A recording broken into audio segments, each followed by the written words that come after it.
الصراحة يعني كدور سابق ما كان له أي أهمية، أو بالأحرى يعني ما نحتفل بهذا اليوم. يعني ما له يعني معنى يعني بحياتنا كمجتمع لها يعني بهاي المنطقة.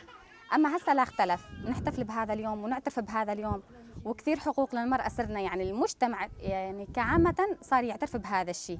يعني صارت المرأة يعني هي تشكل صح نصف المجتمع، بس ما حدا يعني يعني ايش اقول لك، يعني ما حدا يعني يعطيها الاهميه لهذا المدى. اما هسه لا، فكل شيء يختلف. هسه صار سبب الاختلاف بهاي المنطقه يعني المجتمع اللي هون صار يجتمع بهذا الاهميه الكبيره. يعني من خلال التوعيات يلي يصير من خلال المكاتب لتدريس البنات، او يعني صار يعطون دور فعال بهاي المنطقه للمراه. وأنا يعني أبارك للجميع النساء بهاي المنطقة وبكل مناطق العالم بعيد المرأة، وأهنيهم وأبارك لهم بهذا اليوم. أكيد هذا الشيء يوم مقاومة كثير مشان المرأة، والمرأة كثير يعني صار دورها بهذا المجتمع كدور الزلمة. يعني كان أول شيء يعني بس الرجال يعني إلهم الاعتراف بحقوقهم وبكل مواضيعهم، أما هسه لا، الوضع كله يختلف، صار حق المرأة وحق الرجل نفس المساواة. مثل كثير شغلات، مثل صارت المرأة تروح تدرس بالمكاتب، تاخذ توعيات، يعني صارت تتوعى بكثير شغلات. أما أولي لا، كان يعني بس الطفل والبيت والمنزل، ويعني كربة منزل مو أكثر. أما هسه لا، الوضع يختلف، صار حقها حتى بالسلاح، بحمل السلاح، حقها بالمقاومة، حقها بالدفاع عن نفسها، بالدفاع عن المجتمع، عن الشعب، عن كل شيء.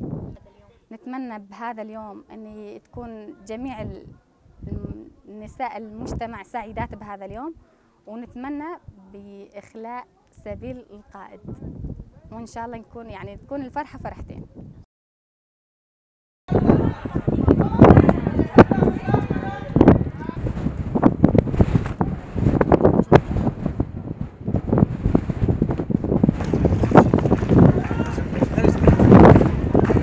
ثمانية آذار هو العيد، عيد المرأة. يعني احنا كنا مهتمين، احنا حريم عربيات كله على عيد المرأة. يعني اهم عندنا شيء هو عيد المرأة. يعني عندنا المرأة عندنا أهمية، يعني أهم من كل شيء صار عندنا هي المرأة. ليش؟ يعني المرأة هم اللي لها ذكاء ولها قوة واللي لها إرادة بهذا الشيء، واحنا احتفلنا بعيد المرأة. وهالأهمية من إيش صارت؟ الأهمية صارت عندنا من صار دخل علينا الحزب، صارت عندنا هي الأهمية. قبل احنا المرأة عندنا لا شيء، يعني من المرأة ما نقدرها وما نقيمها، كلها شنو كيف الرجل، زينية الرجل هي ضغط على المرأة. واحنا هذا الشيء احنا ضد القرار مال الرجل، لازم احنا نظل كلنا ايد واحده وقلب واحده، على احنا المرأة كلنا نظل ايد واحده وقلب واحد، وما نقبل زينية الرجل ظل مسيطرة علينا. استماعاتنا وتنظيمنا كله كنا احنا على جاه المرأة، كله فكرتنا هاي وطلعتنا كله من فكر المرأة.